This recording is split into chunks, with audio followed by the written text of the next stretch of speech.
Hi, it's Holly, and I took a month off of doing videos, but I am back with my April wrap-up. So let's go. I think I read 8 books. Let's see. Yes, 8 books. So the first book I read was Just for Now by Abby Glines.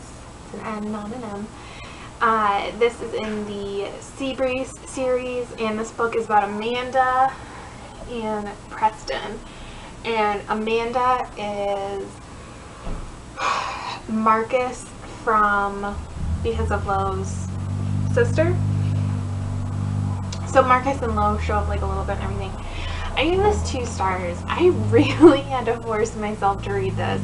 And I don't really know why, because it feels like every other Abby Glines book. So I'm not sure what about this one in particular rubbed me the wrong way. Like maybe I just wasn't in the mood for it. I don't know. But 2 stars. And then I read The Viscount and the Vixen by Lorraine Heath, and I gave it 5 amazing stars. And I am going to be honest with you. I remember a little bit more now that I just skimmed the synopsis. I just remember blowing through this and loving it and being obsessed with it. Like, there was lies and deceit in here, and I'm generally not a fan of that, but like Lorraine Heath makes it work for me. I don't know, like everything that I would ever think would does bother me, Lorraine Heath is able to make okay. I don't know. But yes, so I did really enjoy it. And then I read, or reread I should say, Scandal in Spring by Lisa Kleypas. And this is the 4th Wallflowers book, so hopefully this month I will have a Wallflowers series review now that I have reread them all. And I gave it 4 stars, I think. Yes, 4 stars.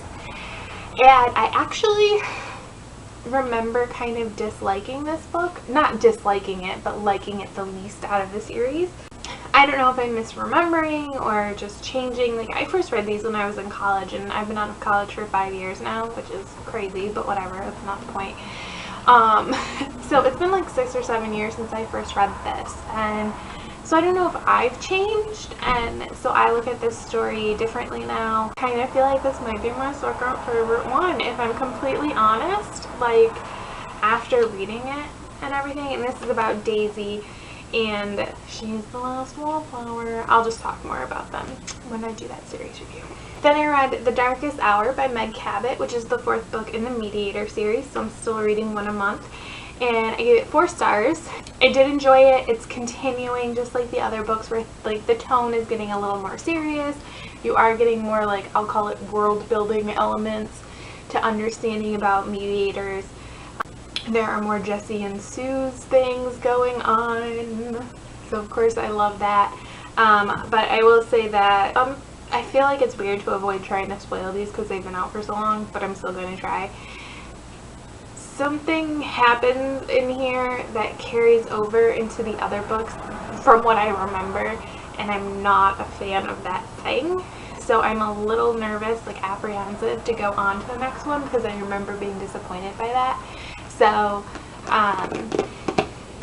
and normally, like when the month starts, I want to grab the next Mediator book, and I'm well into the month of May right now, and I really have no desire whatsoever to pick up the next one. I'm going to try really hard to do it, but, oh, and then I read Every Girl's Dream, which is supposedly takes place after this book.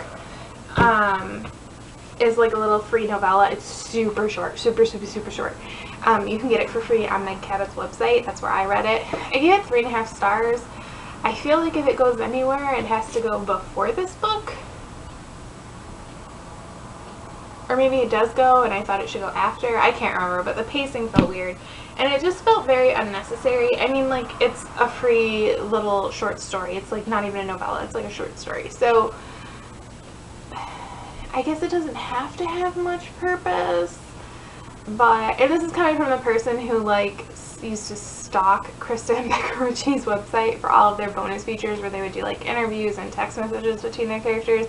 So I guess I get why that can work sometimes, but it seemed unnecessary to me. So then I read Good Boy by Serena Bowen and Elle Kennedy, and this is the first book in their WAGS series, and I gave it 4 stars, I think. Yes. It's a little short, Initially, I thought I wasn't going to like this when I first started reading it. The hero in particular, what is his name? Blake. The way he talks is kind of obnoxious, and I thought that I wasn't going to be able to overlook that, but somehow by the end I was okay with it. I don't know, it's very weird.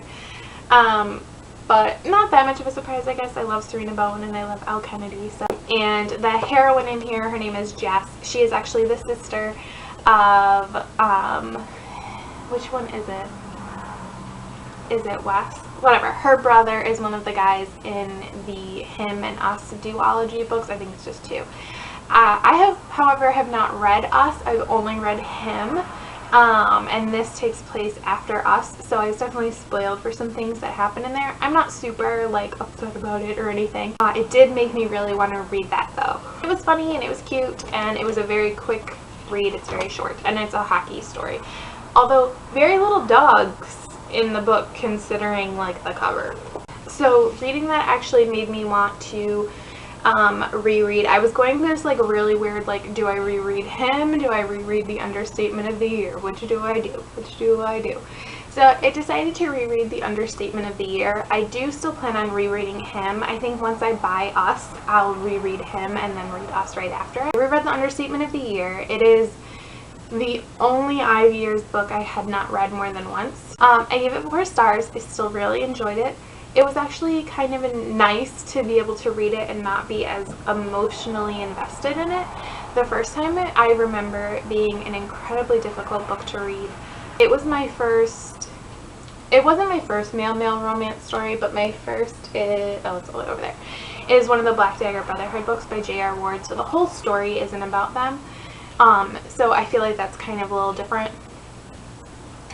So, and not that I've really only ever read male romance that Serena Bowen has been involved in, so it's not like I have a lot of experience with it or anything now. The initial reading of it was very intense for me. It deals with some dark things, like just